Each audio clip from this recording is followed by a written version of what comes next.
There's a lot of attitude in the disability special needs support network of, oh, the poor kids, oh, the poor young people, oh, the poor adults that have these cognitive disabilities, and a certain way of talking to them based on how they test on paper.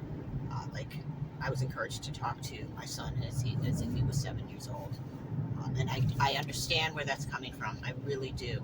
And for a certain time period, it was helpful to do that.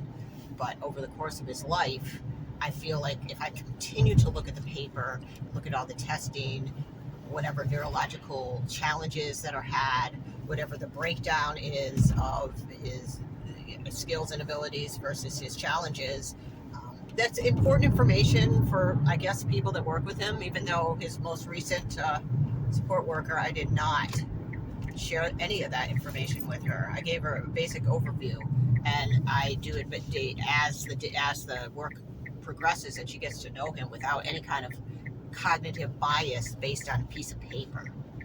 So this like digital twin idea is very apparent, and the digital twins that are being created from this population, I'm saying young adults coming of age now with cognitive disabilities that might be significant on paper, but they can still function. They can still have a role in society, whatever that society is these days, which is kind of scary. And it's like really hard to balance that with knowing that we're all targeted.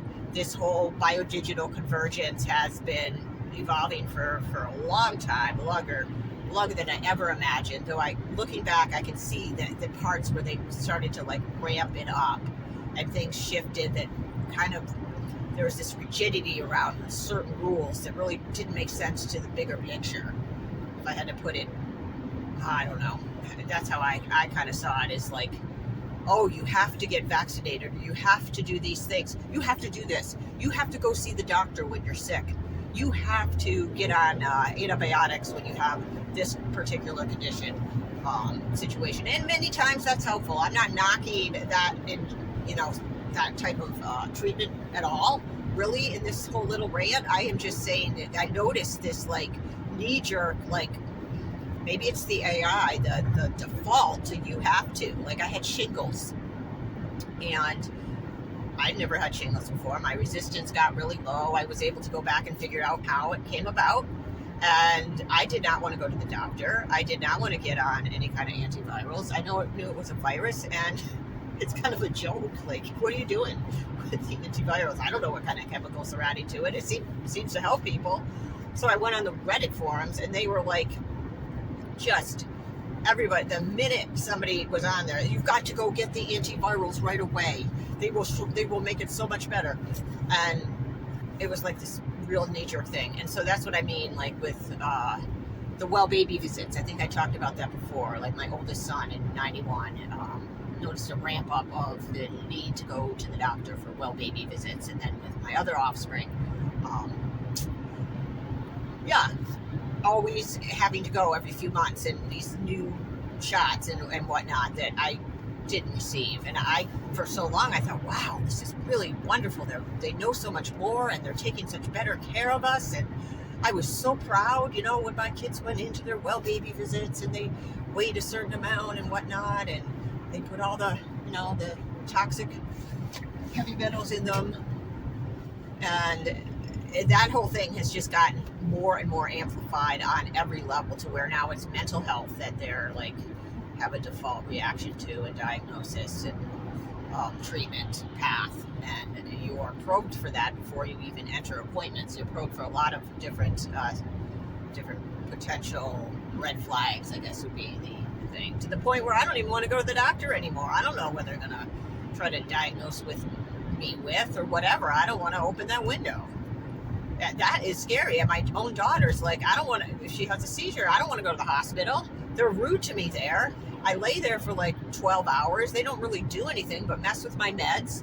And I come out of it feeling shittier than I did before I had the seizure.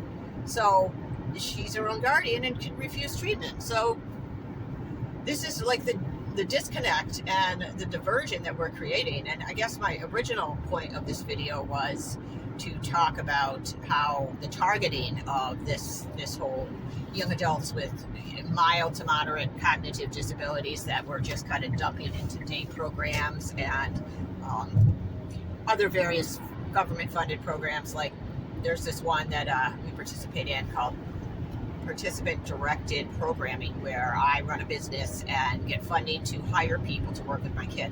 Well, I don't get paid at all, and it's a hell of a lot of work to do that. I'm grateful, though, that there is that. That's the thing. They beat you down till you're grateful for anything, for the crumbs. And there's no continuity. There's no like real overriding plan, like this is your life path. They will throw, I think there are like, there's SWATs at it, and there's some states, I'm sure, agencies that do a way better job. And I'm not saying the agencies that are participating in Massachusetts are doing a terrible job. They're doing their job. This is what we've been steered to. And they can get a whole hell of a lot of data from these people. They are always under the microscope. People with cognitive disabilities on every level. And they are always, you know, it's always this power structure where they're low on the totem pole, even though they may know more very well than some of their staff or in some area. It doesn't mean because one has a global cognitive disability that they've tested for, they don't have many pockets of intelligence within, riddled within, that you just can't test for, because we have a biofield, because we are energetic, magnetic beings. We are not paper, we are not machines, we are not calculators, we are living, breathing, sacred human flesh. And we are, that is what we are. It's just such a beautiful thing when you think about it, how intricately and beautifully made we are, and how we've kind of corrupted our way of thinking to think that we need so much. And in many ways we do now. We need the support of our medical system. We need the support of all the mental health systems. We need the support of these other social services, because we've run so far into the flame away from ourselves. And we've been guided to do that, because then we can get the extreme fingers of the data.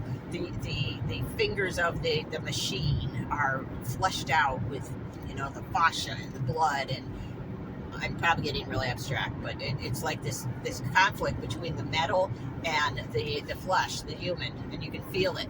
If you've been watching it for as long as I have and observing it, and I wasn't always observing it, I was actively participating and going along with a lot of it for many years. I did not know.